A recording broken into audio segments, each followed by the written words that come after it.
We will use Dashcam 66W to show you how to use a computer to update your dashcam. First, remove your dashcam from the car. Go to Garmin website and download Garmin Express. After the installation is complete, open Garmin Express. Connect your dashcam to your computer.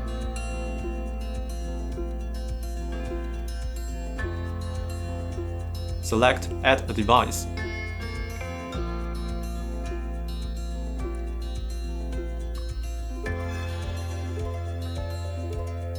After the adding process is complete, Garmin Express will automatically check for updates. Select Install.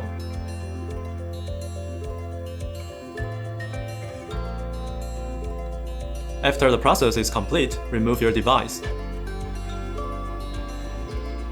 Install your dashcam back to the car.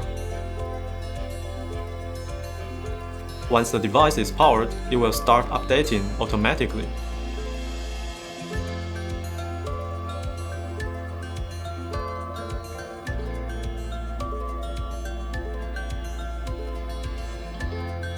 Finally, follow the on-screen instructions to finish the basic settings.